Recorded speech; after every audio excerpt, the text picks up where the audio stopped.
mon livre, c'est les 12 sagesses des arbres.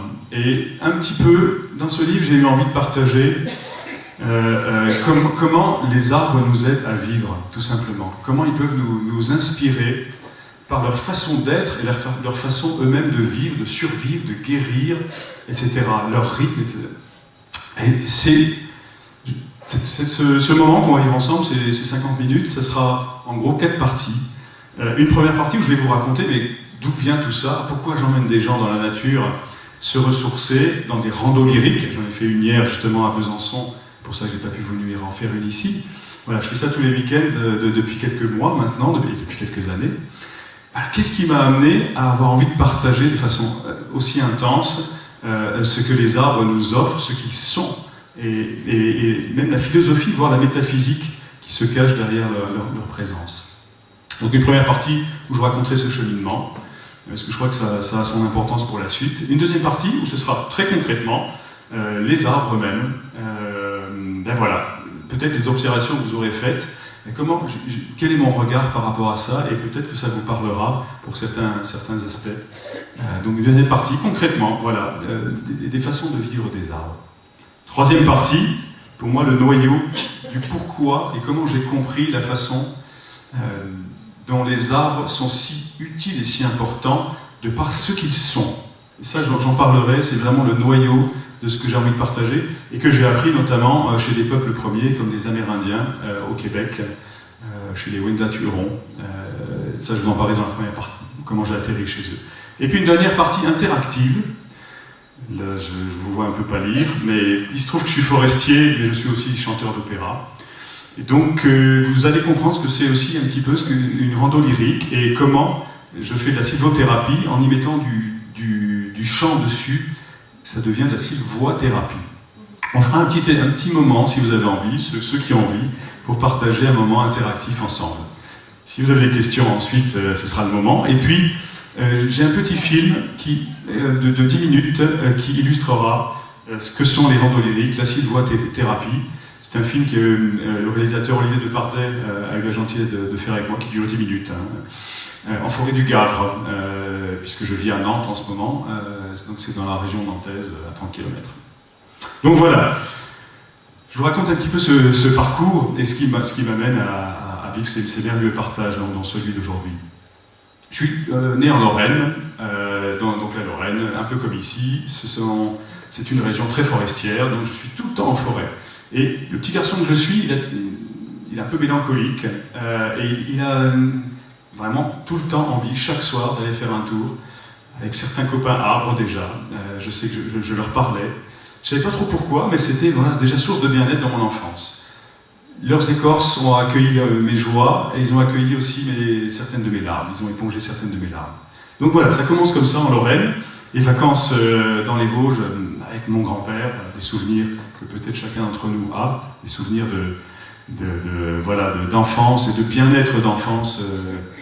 Pour moi, les Vosges, c'est un peu comme ici, c'est beaucoup les résineux.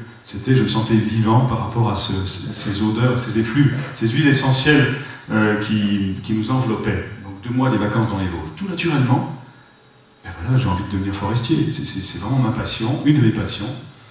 Je deviens technicien forestier. Ça se passe pas loin d'ici, à l'école de Poisy-Annecy, l'école d'agriculture.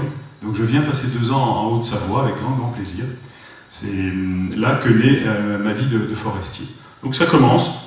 À l'époque, je suis encore sous le coup du service national, et plutôt que de faire le service, je me suis dit je vais faire la coopération et faire mon métier en Afrique. Je pars au Burundi pendant 2 ans. C'est passionnant. Je plante des eucalyptus, des arbres d'Amérique centrale pour les besoins des populations. Le Burundi, vous savez, c'est un des pays les plus pauvres au monde.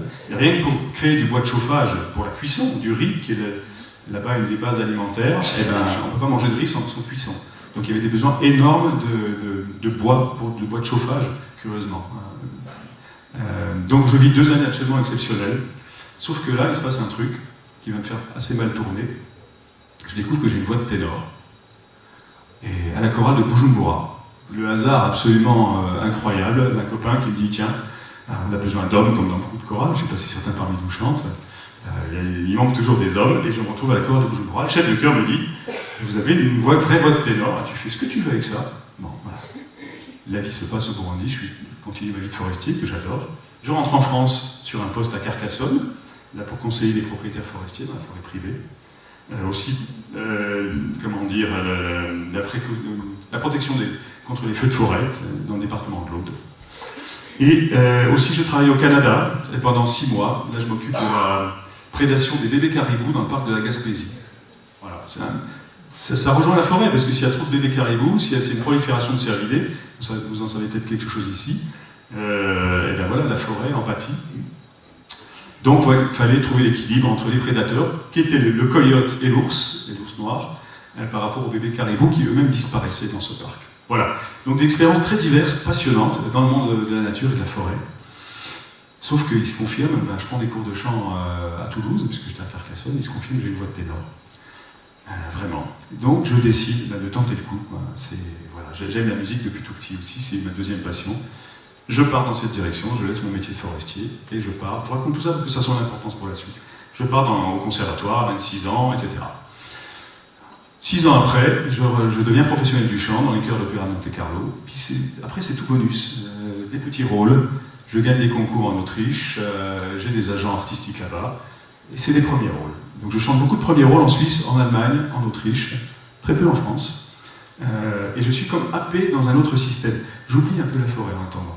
Voilà. C'est aussi pour ça que je vous parle de ça. J'oublie de revenir tous les jours, toutes les semaines, me connecter à mes arbres. J'oublie quelque chose de fondamental au fond de moi. Happé dans le système grisé, c'est une sorte de show business relatif, hein, mais grisé par le show, voilà, ce monde artistique. Des bonnes critiques, je suis ténor, donc voilà, j'ai souvent des bonnes critiques dans certains rôles, comme Werther ou Tamino, de la flûte chantée, Werther de Massenet. Voilà, ça dure quelques années, je ne sais pas dire non, je chante tout le temps. Et paf, à un moment donné, tout ça s'arrête, je perds ma voix. Ce qui était à l'époque un drame absolu, je voulais mourir, j'étais très identifié au ténor que j'étais, s'est avéré être un grand cadeau par la suite. Qu'est-ce qui s'est passé à ce moment-là? Une chute infernale. Je passe de ténor international à quasiment en 3 ans le RMI, les minima sociaux. Il me reste très peu d'argent de cette grande époque faste. Je flambais. Et c'est pas loin d'être à la rue. Il y a ce moment où il faut que je réagisse. Je suis tout seul. Je m'enferme. J'ai des amis, tout ça, mais c'est le moment où je m'enferme complètement. Et il y a ce moment charnière où je me dis, si je continue, je vais vraiment crever. À quoi je dois me reconnecter pour vivre à nouveau, pour me ressentir à nouveau la joie de vivre? Parce que je ne l'avais plus, j'étais comme mort à l'intérieur de moi. Et c'est là que j'ai entendu la petite voix de mon enfant intérieur, le petit Vincent. Mais je l'ai vraiment entendu. La petite voix toute aiguë que j'avais quand j'étais gamin, qui m'a crié, mais t'as oublié, loup, forêt, amérindien, Québec, Canada, forêt, Vosges. Et rien qu'entendre ces mots-là, je ressens à nouveau mon cœur battre quelque part, à ce moment-là précis. Je me rends compte que je ne le ressentais plus, il y avait quelque chose de vraiment éteint. Et là, je tape ces mots, loup amérindien, forêt, Québec, sur le web, dans Google, tac, tac, tac, tac, comme animé par ça. Hop, la première site qui apparaît, c'est site culturel amérindien Tsolontoine. Venez vous ressourcer dans les forêts au nord de Québec. Il me reste, avec l'argent qu'il me reste, je prends le premier billet d'avion pour le Québec, je réserve pour 1 semaine, je pensais rester 1 semaine. Et me voilà débarqué chez M. Régent Gariwa Siwi, un des chefs de la nation Wendat Huron, qui m'accueille. Je pensais rester 1 semaine et je suis resté 4 mois. Et quand je suis arrivé, il me dit quoi? Il me dit avec son accent québécois, pardon s'il y a des Québécois, je vais un petit peu faire. Il me dit, mais ça n'a pas de bon sens, écoute donc, là, mon gars, t'es pas dans l'instant présent, là, t'es pas là, t'es pas vivant, là, t'es que dans tes regrets du passé, là. Et que les projets, tu étais un grand ténor, là, tu devras devenir un grand ténor, mais t'es pas vivant, t'es pas juste là, avec nous, avec moi. Puis il avait raison. Et je me prends ça dans la figure, t'es pas vivant, mon gars. Sauf que, à peine je pose le pied sur son site culturel amérindien, il faisait moins 15, on était à la fin de l'hiver, hein, c'est le Québec. Et à peine je pose le pied, j'entends ces chiens à moitié loups, des huskies, mais croisés, voilà, c'est toujours un peu mystérieux. qui hurle, et surtout je suis alors happé, embaumé par l'odeur de la résine des épinettes et des sapins du Québec. Mais comme mes Vosges d'enfance, mais décuplés au 10 millième. Et là je sais que voilà, je me ressens encore plus vivant, ça continue, la vie me regagne. Je sais que je suis au bon endroit. Sauf que pendant une semaine, je me dis, voilà, j'avais un agent artistique à New York, j'auditionne, tant que je suis en Amérique du Nord, voilà, je reste une semaine là, je me requinque, ma voix était à peu près revenue, et puis je pars à New York pour auditionner. Et ça s'est pas passé du tout comme ça, c'était pas du tout prêt, évidemment. Et je suis resté pendant 4 mois donc, sur ce site amérindien. Donc une montagne que ce chef s'est racheté, quand on y pense c'est quand même un comble, hein, il s'est racheté un territoire, pour pouvoir accueillir des gens comme moi, un peu en détresse, et pas seulement, des enfants de classe de Montréal, un peu déconnectés aussi de la nature, et qui venaient rencontrer la sagesse amérindienne. Et petit à petit, il m'a confié une de ses chaînes louves, il m'a dit, tous les jours, tu vas aller dans le bois, te promener, et t'asseoir au pied d'un arbre, et avec Nanook, voilà. Et petit à petit, tu vas revenir juste dans l'instant présent, et tu vas réapprendre voilà, cet espace-là, c'est le vivant en toi, d'une certaine manière. C'est ce qui s'est passé, petit à petit, les forces, je les ai senties en moi, revenir. Ça n'a pas été facile, hein, des allers-retours, et puis des rituels amérindiens, comme à la fin de ce voyage, ces 4 mois, un rituel de quête de vision, peut-être que vous connaissez ça, c'est un jeûne total de 4 jours, boisson, nourriture. Et dans une petite hutte que je m'étais construite à 3 km de son site, donc au milieu de la forêt, il y a des loups, il y a des ours, hein, c'est une nature assez sauvage. On est à 500 mètres du parc de la vallée de la Jacques-Cartier, pour ceux qui connaissent, pas très loin de Québec au nord. Donc me voilà à dormir tous les soirs dans ma hutte. Voilà, j'avais pris plein de bouquins, je pensais m'ennuyer. J'avais mangé, mais alors j'avais le ventre remontant, j'avais bu et mangé, mais c'était incroyable. Donc le premier jour, mais je me rendais compte qu'il fallait que je fasse un feu pour échapper aux moustiques, c'était en plein juin, c'était à la fin de ce séjour. Donc rentrer dans la fumée, la tâche c'était d'entretenir un feu en permanence pour ne pas se faire attaquer par les moustiques en permanence justement. Mais je soufflais sur les braises le premier jour et j'avais la tête qui tournait. Mais ça n'avait pas de sens puisque je manquais de rien encore. Et je savais pas encore, le jeu n'avait pas eu son effet. C'est là que j'ai pris conscience que c'était juste des peurs. C'est les peurs qui me faisaient perdre connaissance. Et la preuve était là dans les jours qui ont suivi. Un peu moins peur le deuxième jour. Troisième jour, plus aucune peur. J'ai pas ouvert un seul bouquin. J'étais au pied d'un grand arbre, j'avais choisi ma zone de pouvoir.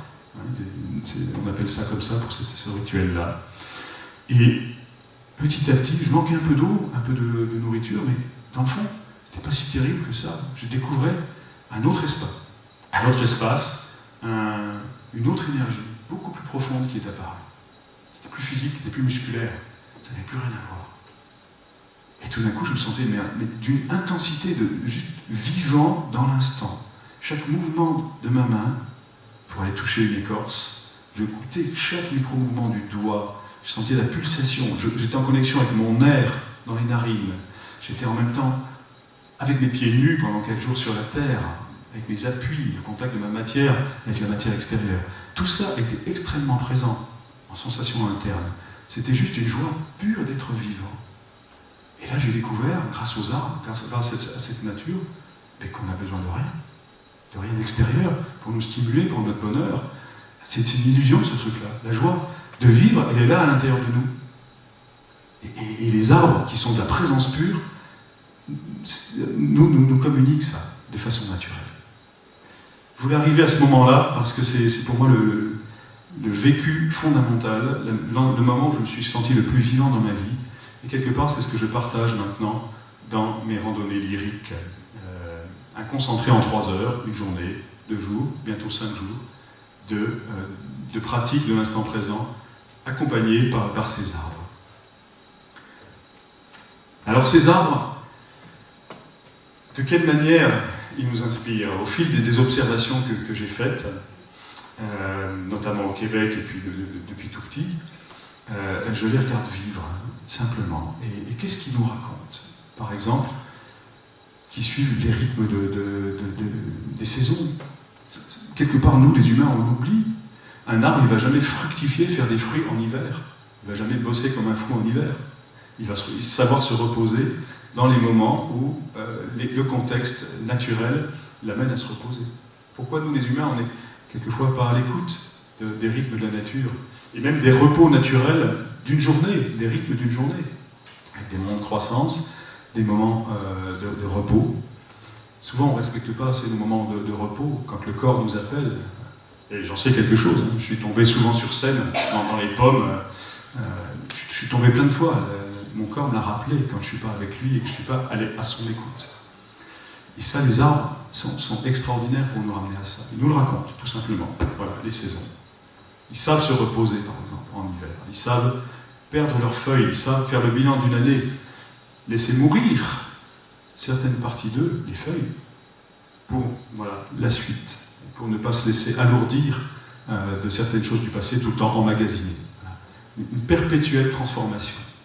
Ils nous le racontent, on a ça sous les yeux, et on le voit, mais on ne l'applique pas toujours pour nous-mêmes. Deuxième façon de vivre que j'aime bien raconter dans les randos lyriques, c'est, vous le savez peut-être, c'est quoi la différence de caractère entre un sapin et un épicéa? On a les deux ici. Fondamentalement, ils n'ont absolument pas le même caractère, dans leur jeune âge notamment. Est-ce que vous avez l'idée de quoi j'ai envie de parler? Concernant la lumière, leurs besoins en lumière. C'est simple. L'épicéa, c'est un arbre qu'on appelle héliophile en jargon forestier, donc hélios, le soleil. Donc, dans son jeune âge, il va avoir besoin d'éclaircies pour être à son optimum. Il va grandir, il va rechercher la lumière très vite. Tac. Le sapin, par contre, lui, il va avoir besoin d'être protégé plus longtemps. Il va avoir besoin d'ombre. On appelle ça un arbre sciaphile. Il va avoir besoin de temps, d'avoir ses parents plus longtemps autour de lui. Il va avoir besoin de construire une racine profonde, ce qu'on appelle une racine en pivot, voilà, qui fait que les sapins sont plus résistants finalement au vent que les épicéas. Alors que l'épicéa, qui va cracher très vite, il va faire des racines qu'on appelle traçantes, qui sont plutôt comme ceci, horizontales. C'est pour ça qu'on trébuche sur les racines d'épicéa sur les chemins. Vous trébucherez rarement sur les racines de sapins sur les chemins. Voilà, c'est pas du tout le même ancrage. Et j'aime bien raconter ça parce que, au même âge, par exemple à 10 ans, un sapin il fera cette hauteur-là, un épicéa il sera 2 fois plus grand. Si le sapin il se disait, mince, je me compare aux autres, je vais moins vite, comme peut-être nous on fait de temps en temps, en se comparant aux autres, dans quel domaine on était moins vite que les autres. Voilà. Le sapin, il s'en fout, il sait que c'est son caractère de sapin qui va avoir vraiment besoin de ce temps. À la moitié de son âge, il va rattraper, vers 50 ans, il va rattraper en hauteur l'épicéa. Et au bout du compte, ce seront les mêmes forces de la nature. J'aime bien raconter ça parce que voilà, encore, il nous raconte que dans la nature, les arbres ont chacun leur tempo, leur place, leur rythme. À nous d'entendre ça aussi. Si vous êtes de caractère sapin, accueillez-le comme quelque chose de ce temps dont vous avez besoin, dans tel ou tel domaine. C'est pas global, hein. Moi je me sens sapin dans certains domaines et je me sens épicéa dans d'autres. Mais voilà, tout ça est ok et normal. Je raconte souvent ça aux enfants que je vois qui n'ont pas le même rythme que les autres, qui ne suivent pas de la même manière. Mais t'es un petit sapin, c'est ok. Un autre exemple, pour que nos arbres nous racontent, la façon, quand ils sont blessés, vous avez peut-être vu, ces arbres qui font des fourches. Ça arrive souvent, notamment les érables, les frênes. La plupart des arbres, vous voyez des fourches à un moment donné. Qu'est-ce qui s'est passé d'après vous? Pourquoi il n'est pas parti tout droit comme un tronc, tout simple? Quelle est la blessure qui est arrivée? Pardon?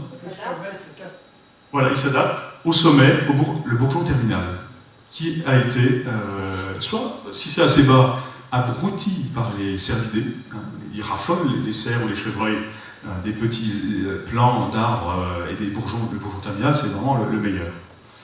Ou, si c'est un peu plus haut, si vous voyez une fourche plus haut, c'est souvent le gel, à un moment donné, qui a attaqué ce bourgeon terminal. Et l'arbre, qu'est-ce qu'il fait? Il ne se dit pas, oh là là, ça y est, c'est vraiment mon bourgeon qui va vers la lumière, le plus haut, le plus vite. Il ne se dit pas, mince, voilà, qu'est-ce que je fais? Je suis blessé. Non, tout de suite, la sève est là, elle va monter, et les bourgeons latéraux, juste à côté, vont prendre le relais. C'est pour ça que vous avez cette forme en fourche. Une fourche parfaitement symétrique pour les érables et les frênes, parce que les bourgeons sont ce qu'on appelle opposés, complètement au même endroit. Alors que pour les hêtres, par exemple, ils sont alternés, un bourgeon là et un autre de l'autre côté, etc. Vous aurez moins souvent des fourches parfaites chez les hêtres. Voilà des exemples d'adaptabilité, il y en a beaucoup, et j'ai envie de terminer par un que je trouve fondamental, que je raconte toujours aussi dans mes randos lyriques. C'est, ben voilà, un arbre qui est complètement coupé, abattu. Qu'est-ce qui se passe? Vous avez vu certains des arbres, comment ils réagissent? Ils rejettent. Certains arbres, ils rejettent. D'autres pas tous. Hein. Souvent les résineux, c'est compliqué, ils n'ont pas cette aptitude-là. Mais la plupart, des châtaigniers, des chênes, souvent, ont la faculté de rejeter. C'est quoi les rejets? C'est l'arbre est coupé, voilà, abattu, mort sauf la souche. Tout d'un coup, le printemps suivant, à l'endroit où est la sève, des petits bourgeons vont pouvoir naître à la périphérie, comme ceci. Et il va pouvoir voilà, créer 2, 3, 4, 5, 6 tiges, c'est plus des troncs uniques, qui vont se développer et qui vont avoir une croissance exponentielle. Ça, c'est extraordinaire.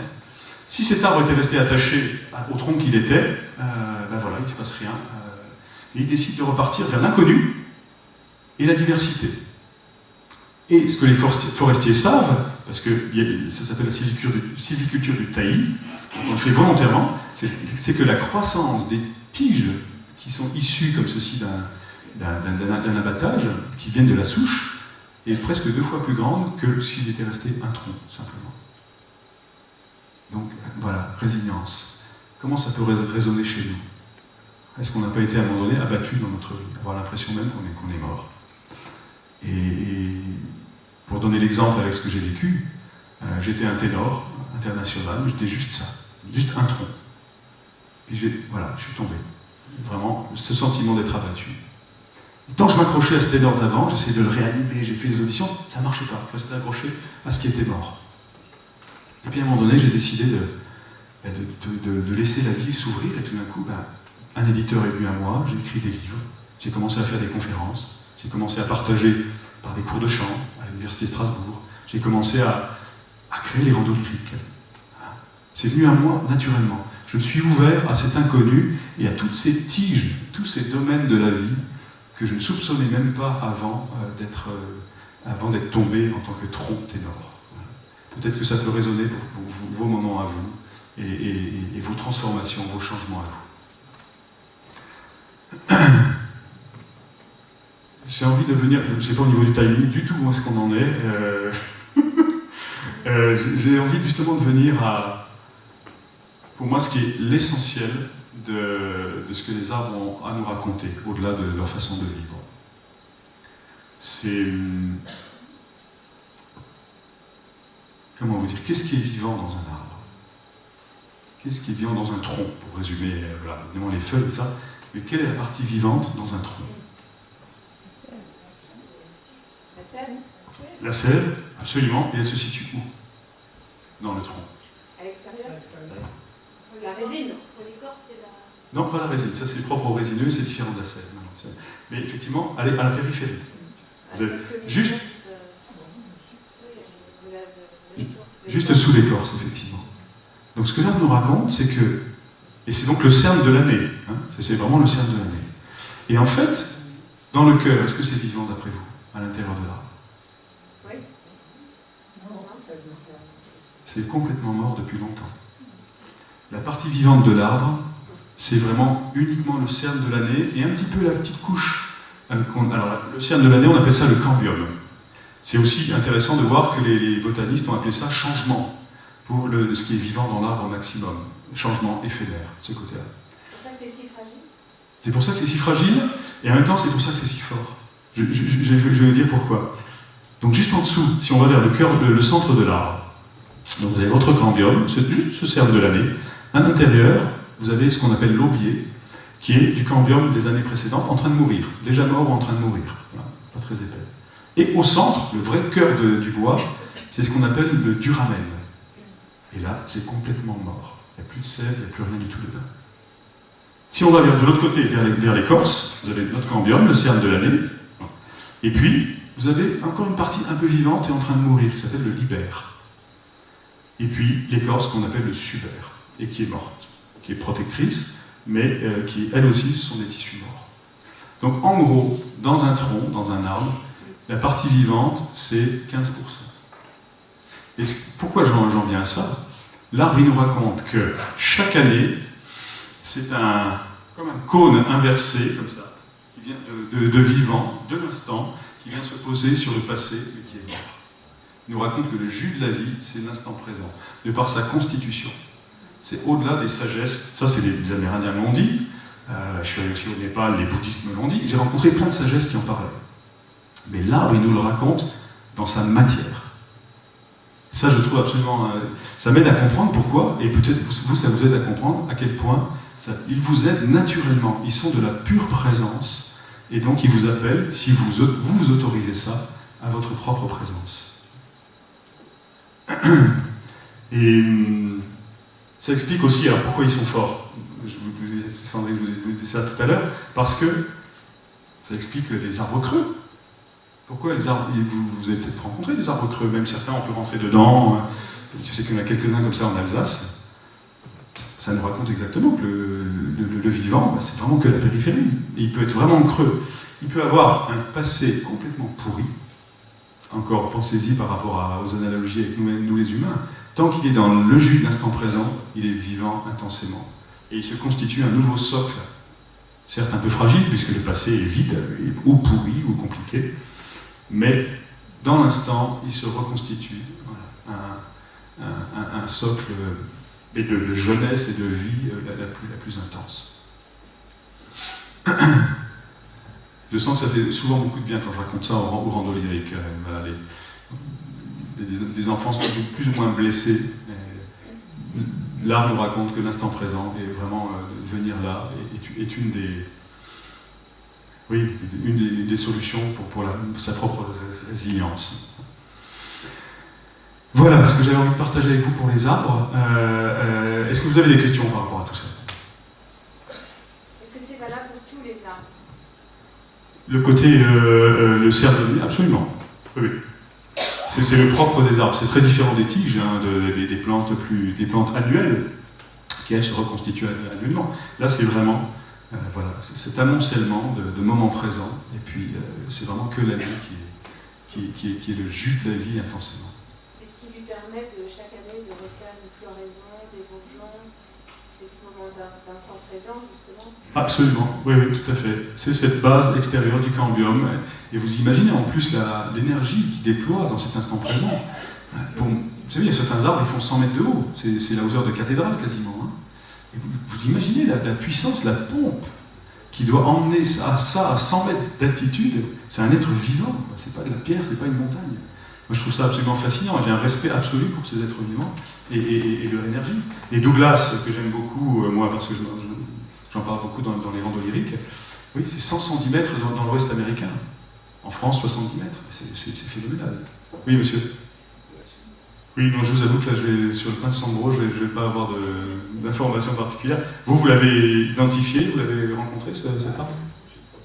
Non, il y a une belle diversité, effectivement. Le pin Sambro fait partie des pins en général, qui eux sont justement, ont la particularité, donc celui-ci aussi, d'être particulièrement des arbres de lumière, par exemple. Les pins Sambro comme les autres, pins sylvestres, il faut forcément, les sylviculteurs doivent les dégager pour leur permettre l'accès à la lumière très tôt, sinon ils vont végéter. C'est vraiment le contraire des sapins et des arbres d'ombre. Certains de ces arbres ont 6 siècles. Oui, absolument, tout à fait, 6 siècles. Et alors, pour vous dire, vous parlez encore effectivement de l'âge de certains arbres. À Nantes, où je vis en ce moment, il y a plusieurs arbres, dont un spécifiquement, un châtaignier, qui a 1300 ans, il a connu Charlemagne. En France, le plus vieux, c'est un olivier qui a 2000 ans, aux alentours de 2000 ans. En Europe, non, c'est pas en Europe, c'est aux États-Unis. Le plus vieil arbre, sous forme de tronc, c'est 5000 ans. Et on peut aller bien plus loin en âge pour des arbres qui se reproduisent justement par rejet ou de façon végétative. Vous avez comme ça des épicéas en Suède ou en Norvège qui font 10 000 ans. Ils ont la souche à 10 000 ans. Après, ils se reconstituent au fil de... Vous vous rendez compte, 10 000 ans, c'est quand même exceptionnel. Et vous avez même, je crois que c'est un pin, un peuplement de peupliers faux tremble dans l'Utah, aux États-Unis, qui a 80 000 ans. La souche a 80 000 ans. Vous imaginez, c'est incroyable, on ne peut même pas nous-mêmes l'imaginer. Ceux qui ont 80 000 ans? Non, tous les ans en général. Elle se génère à partir de quoi? De quoi se nourrit-elle? Ah oui, oui.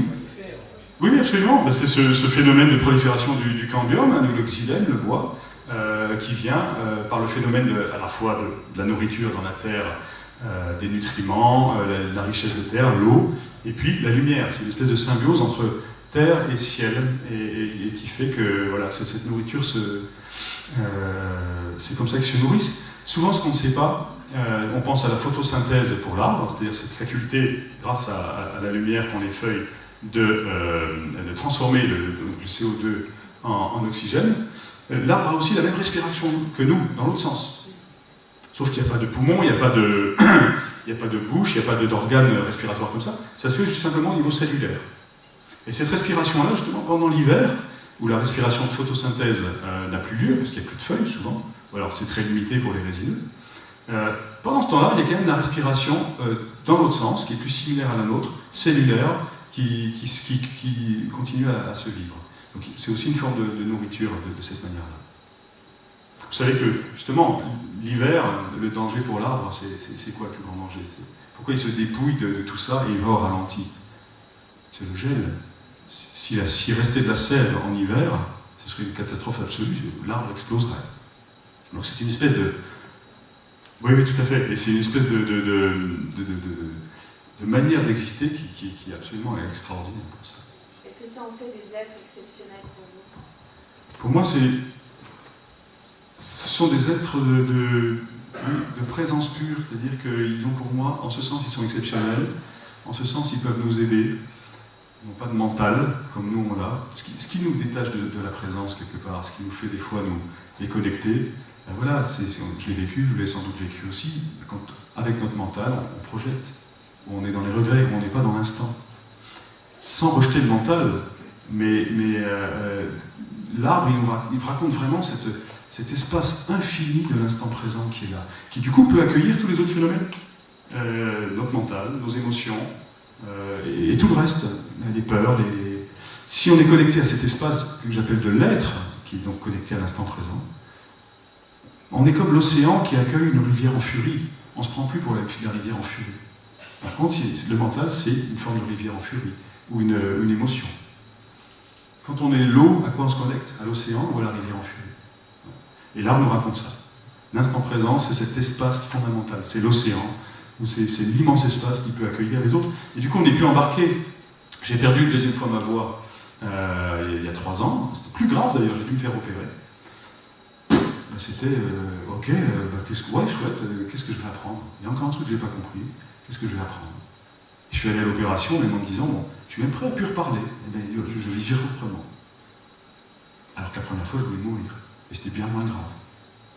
C'est-à-dire que voilà, cet espace-là m'a permis de ne plus avoir le nez sur mon émotion, sur ma peur de perdre, et du coup, il y a eu ça, je ne dis pas, il y a eu des moments des peurs, mais il y a un autre accueil de ce qui se passe en moi, quelque part. Les arbres vous ont sauvé la vie? Oui, les arbres ont sauvé la vie, absolument. C'est vraiment ça. Ouais. Et quelque part, ils ont un côté, pour moi, je vous parle de ça, il y a un côté métaphysique, quand je parle de l'être, tout ça. Mais ce que j'aime dans ce que les arbres nous racontent, c'est qu'il n'y a pas besoin d'être religieux par rapport à ça. C'est dans la façon dont ils s'incarnent qu'il y a un accès pour moi à une forme de métaphysique que j'ai rencontrée dans la sagesse amérindienne. Et j'avais besoin de cette incarnation, que ce ne soit pas une croyance, vous voyez, que ce soit voilà, ce qu'ils sont, et que c'est visible. Alors c'est mon interprétation, c'est mon regard, mais c'est concret. Voilà. Ce cerne, ce vivant en lui, c'est vraiment l'instant présent. Je ne sais pas si ça vous parle ou si c'est un peu étrange. C'est que ça a changé, ça a bouleversé ma vie et c'est un moteur pour partager ça le plus possible. Dans la nature, c'est encore mieux. Là, en pratiquant. D'ailleurs, justement, non, je vous en prie. Oui. Mais là, vous veniez dans votre matière, vous veniez, et c'est ça, vous venez dans l'instant par la sensorialité. Et là, on se sent vivant. Et c'est peut-être que vous avez goûté à cette joie pure juste d'être vivant. Et qui fait que vraiment, on n'a plus besoin de stimuli extérieurs. Tant mieux si la vie est généreuse, tant mieux si elle donne des belles choses. Mais ok, du coup, on reste calme quand même. C'est plus l'euphorie de... Et puis, s'il se passe des pépins, et bien voilà, qu'est-ce que je vais apprendre de ça? Comment je vais encore devenir un meilleur être humain? Comment je vais être plus patient? Comment je vais plus m'occuper de moi? Souvent, on ne s'occupe pas assez de soi. Souvent, on ne s'aime pas assez. Je crois que les arts peuvent nous aider juste à nous aimer, avec nos défauts, justement, à accueillir même les choses qu'on n'aime pas en soi. Et ça voilà, pareil, les arbres nous racontent ça. Alors, ça va un peu loin, mais moi, je l'ai ressenti profondément. Les arbres et d'autres, effectivement. Je ne parle pas j'ai fait des thérapies. J'invite dans mon livre, notamment, à des exercices pratiques de méditation, de respiration avec les arbres. C'est aussi de la pratique. Mais de par ce qu'ils sont, simplement, voilà, ils proposent un possible dans cette direction-là. Ils sont l'instant présent, les arbres. Il y a un truc, oui, mais c'est ça, je crois qu'il faut conclure d'ailleurs. Hein, j'ai envie de proposer une petite pratique, un petit peu, d'une sorte de on n'a pas pu le faire dans la montagne, malheureusement, mais voilà, une sorte de 2 minutes de rando lyrique, c'est-à-dire comment, en promenade dans les forêts, en se connectant aux arbres, il y a 5 stations sensorielles où j'invite à ouvrir le goût, l'odorat, etc. Et à partir de ça, c'est ouvrir sa vibration sonore. Et petit à petit, avec chaque groupe, on chante de l'opéra, voire des improvisations. Je viens de plus en plus vers la liberté. Pour moi, la sylvoithérapie, ça sera ça. Permettre aux personnes qui m'accompagnaient d'abord de s'ancrer dans leur matière avec les arbres, et à partir de là, dans leur sensorialité, de se sentir très vivant, à partir de là, de laisser juste vibrer leur sonorité, leur voix, et peut-être de créer leurs chansons, leurs textes, peut-être la chanson que chacun a envie de chanter à son enfant intérieur, ou à quelqu'un d'autre, ou à soi-même. Voilà. J'ai envie, pour conclure, de faire une toute petite improvisation. Vous proposez de fermer les yeux et de vous mettre en relation avec un moment en forêt. Peut-être qui s'est passé pendant ces rencontres, ou dans votre enfance, ou voilà, choisissez exactement, ou avec un arbre. Voilà, venez en relation sensorielle avec un moment qui a été un moment de joie, de bonheur, avec un arbre ou dans une forêt. Et je vous invite à sentir l'odeur de cet arbre, à sentir l'odeur de l'humus autour, à vous connecter à cette sensorialité profonde. Laissez grandir ça en vous. Et puis dès que vous êtes bien connecté à ça, de sentir votre respiration en même temps, très présente dans vos narines, ce que j'appelle le nafnat dans mon livre. Narine, air frais, narine, air tiède. L'air est un peu plus frais quand il rentre, il vient de l'extérieur. Il est un peu plus tiède quand il est sorti de vos poumons. Voilà, venez avec ça. Sentez votre arbre. Et je vous proposais simplement de faire un de c'est trop bon d'être là. De faire un son, mais pas un son pour faire un son, mais vraiment Allez-y, cherchez, racontez-moi le bien que ça vous fait d'être en connexion avec votre arbre. Voilà, nourrissez-le, on continue. Allez-y, ça vient de l'intérieur de vous et de cette sensation. C'est le moment de chercher ça. Voilà, laissez-le sortir. C'est comme ça que vous aimez votre âme, vraiment, c'est dans tous les résonateurs, le masque qu'on appelle dans la technique italienne, hein, c'est vraiment la masque, là. Faites résonner tout ça de votre centre aussi. Allez-y. Et vous pouvez ouvrir le son, à un moment donné, ça devient à vous. On est assez nombreux pour faire un chœur. Avec moi. Avec votre arbre.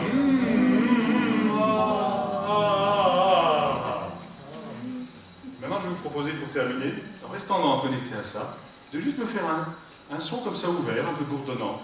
On est assez nombreux pour le laisser venir en continu. Et je vais venir, ça va donner un support, et je vais venir improviser avec ma voix de ténor au-dessus. Et on va juste terminer en chantant ensemble. Mais soyez connectés avec votre art. À chaque inspiration, vous sentez votre sapin, votre épicéa, votre être, vous touchez l'écorce de votre être, vous êtes dans cette forêt. C'est l'amour de votre forêt. On y va, on essaye? Oui. Donc, cette note-là, par exemple, très simple. Oui,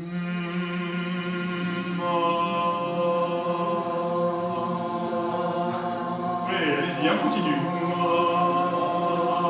On va tenir ça pendant 2 minutes.